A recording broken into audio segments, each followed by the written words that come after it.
Hi മക്കളെ, ഏതൊരു competitive എക്സാമും ക്രാക്ക് ചെയ്യാൻ വേണ്ട ഏറ്റവും ഇമ്പോർട്ടൻ്റ് ആയിട്ടുള്ളൊരു ഫാക്ടറാണെന്ത്? എക്സാം എഴുതിയിട്ടുള്ള പ്രാക്ടീസ്.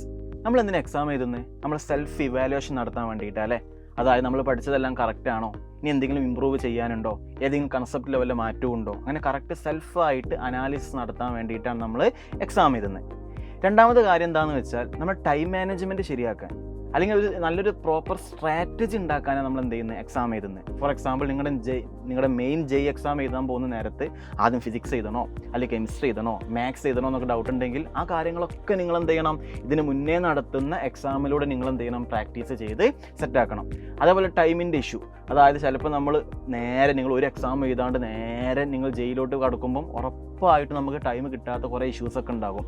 ആ കാര്യങ്ങളൊക്കെ നമ്മൾ എന്ത് ചെയ്യണം?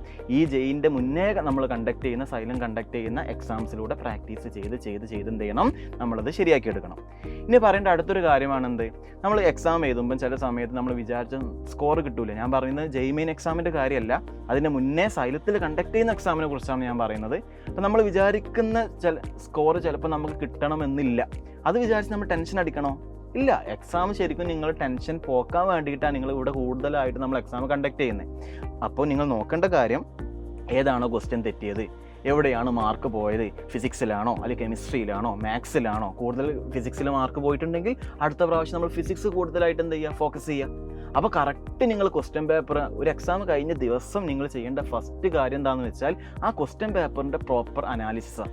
ഒരു ക്വസ്റ്റ്യൻ നിങ്ങൾക്ക് കിട്ടിയിട്ടില്ലെങ്കിൽ, ഒരു ക്വസ്റ്റ്യൻ നിങ്ങൾ വിചാരിച്ച പോലെ നിങ്ങൾ തെറ്റിയിട്ടുണ്ടെങ്കിൽ എന്താ നമ്മൾ ചെയ്യേണ്ടത്? അതിൻ്റെ സൊല്യൂഷൻ ഉണ്ടാകും. ആ സൊല്യൂഷൻ നോക്കിയിട്ട് എന്ത് ചെയ്യുക? പഠിക്കുക. അപ്പോൾ കുറേ ക്വസ്റ്റ്യൻസ് തെറ്റിയിട്ടുണ്ടെങ്കിലോ അതൊന്നും നമ്മൾ ടെൻഷൻ അടിക്കല്ല വേണ്ടേ, അതിൻ്റെ ഒക്കെ സൊല്യൂഷൻ നോക്കി നമ്മൾ കറക്റ്റ് ചെയ്ത് പോവുക. അപ്പോൾ ഓരോരോ എക്സാംസിലും കുറേ മിസ്റ്റേക്സുകൾ ഉണ്ടാകും. ആ മിസ്റ്റേക്ക് എല്ലാം കറക്റ്റ് ചെയ്യണം. ആ ഓരോരോ മിസ്റ്റേക്സ് എല്ലാം കറക്റ്റ് ചെയ്താൽ നമുക്ക് അവസാനത്തെ എക്സാം എന്ത് ചെയ്യാൻ പറ്റും? പെർഫെക്റ്റ് ആയിട്ട് എഴുതാൻ പറ്റും. അടുത്തൊരു മെയിൻ ഒരു കാര്യം എന്താണെന്ന് വെച്ചാൽ, നമ്മൾ പൊതുവേ കുട്ടികൾക്കൊക്കെ നമ്മൾ ഫോർ എക്സാമ്പിൾ അവർ എല്ലാം പഠിച്ചിട്ടുണ്ടാകും, പക്ഷെ അവർ വിചാരിച്ച സ്കോറിലോട്ട് ചിലപ്പോൾ പറ്റാറില്ല. എന്തുകൊണ്ടാണെന്ന് ചോദിക്കുകയാണെങ്കിൽ അവർക്ക് ടെൻഷൻ ആയിരിക്കും. എക്സാം എഴുതുന്ന സമയത്ത് ആ 3 hour നിങ്ങൾക്ക് ടെൻഷൻ വന്നാൽ പിന്നെ നമ്മൾ പഠിച്ചതൊക്കെ വെറുതായി പോകും. അപ്പോൾ മെയിൻ എക്സാം എഴുതുന്ന സമയത്ത് ടെൻഷൻ ഇല്ലാണ്ടൊക്കെ നമ്മൾ എന്താ ചെയ്യേണ്ടത്? അതിന് മുന്നേ കുറേ എക്സാമുകൾ എന്ത് ചെയ്യുക? സീരിയസ് ആയിട്ട് പ്രാക്ടീസ് ചെയ്യുക.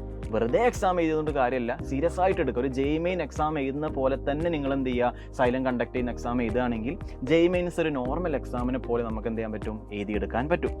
അപ്പോൾ എക്സാംസിൻ്റെ ഇമ്പോർട്ടൻസും കാര്യങ്ങളൊക്കെ പറഞ്ഞു, വളരെ ഇമ്പോർട്ടൻ്റ് ആണ്. നിങ്ങൾ പഠിക്കുന്നതിൻ്റെ തന്നെ അത്ര തന്നെ ഇമ്പോർട്ടൻസ് എക്സാമിൻ്റെ പ്രാക്ടീസിനുണ്ട്. അപ്പോൾ ആ കാര്യം എന്ത് ചെയ്യുക? എന്തായാലും ഒന്ന് മനസ്സിലാക്കി വെക്കുക. അപ്പം നമുക്ക് എക്സാം എന്തെങ്കിലും കൂടുതലായിട്ട് പ്രാക്ടീസ് ചെയ്യണം. അതിനാണ് ആക്ച്വലി സൈലം നമ്മൾ ഏറ്റവും ഇമ്പോർട്ടൻ്റ് ആയിട്ടുള്ള 2 എക്സാംസ് ഇവിടെ കണ്ടക്ട് ചെയ്യുന്നത്. ഒന്ന് GIB എന്ന് പറയും, ഗ്രേറ്റ് ഇന്ത്യൻ ബാറ്റിൽ. അതായത് കേരളത്തിലുള്ള എല്ലാ സ്റ്റുഡൻസുമായിട്ടും നമുക്ക് കോമ്പീറ്റ് ചെയ്യാൻ പറ്റുന്ന എക്സാമാണെന്ത്? GIB exam. അത് CBT ബേസ്ഡ് ആയിട്ടും കണ്ടക്ട് ചെയ്യുന്നുണ്ട്, അതേപോലെ ഓഫ്ലൈൻ ആയിട്ടും എന്ത് ചെയ്യുന്നുണ്ട്? കണ്ടക്ട് ചെയ്യുന്നുണ്ട്. അതിലൂടെ നിങ്ങൾക്ക് നല്ല നല്ല ക്വസ്റ്റ്യൻ കിട്ടും. അപ്പോൾ കിട്ടാത്ത ക്വസ്റ്റ്യൻസ് ഒക്കെ ഉണ്ടെങ്കിൽ, അതായത് നിങ്ങൾക്ക് അറിയാത്ത ക്വസ്റ്റ്യൻസ് ഒക്കെ ഉണ്ടെങ്കിൽ സൊല്യൂഷൻ നോക്കിയിട്ട് എന്ത് ചെയ്യുക? അത് പഠിച്ച് സെറ്റാക്കുക. അതിന് ശേഷമാണ് എന്ത് ചെയ്യുന്നത്? അടുത്തൊരു എക്സാം ഉണ്ട്. അത് ലാസ്റ്റിലോട്ടായിരിക്കും ഉണ്ടാവുക. AITS, all India test series എന്ന് പറയും. അതായത് ഇന്ത്യയിൽ തന്നെ എല്ലാ കുട്ടികളോടും കോമ്പീറ്റ് ചെയ്യാൻ പറ്റുന്ന എക്സാമാണ്.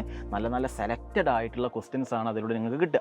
ഫിസിക്സ് എന്നായിക്കോട്ടെ, കെമിസ്ട്രി ആയിക്കോട്ടെ, മാത്സ് ആയിക്കോട്ടെ, നല്ല എക്സ്പേർട്ട് ആയിട്ടുള്ള ഫാക്കൽറ്റി പൂൾ ഉണ്ടാക്കിയെടുത്ത സെലക്റ്റഡ് ആയിട്ടുള്ള ക്വസ്റ്റ്യൻസ് ആണ് ജെയ്ക്കൊക്കെ വരാൻ ചാൻസ് ഉള്ള, അല്ലെങ്കിൽ ജെയ്ക്ക് മുന്നേ ചോദിച്ചിട്ടുള്ള ചോദ്യങ്ങളൊക്കെയാണ് ആ ഒരു എക്സാം പേപ്പറിൽ നമ്മൾ എന്ത് ചെയ്തിട്ടുള്ളത്? ഇൻക്ലൂഡ് ചെയ്ത് വെച്ചിട്ടുള്ളത്.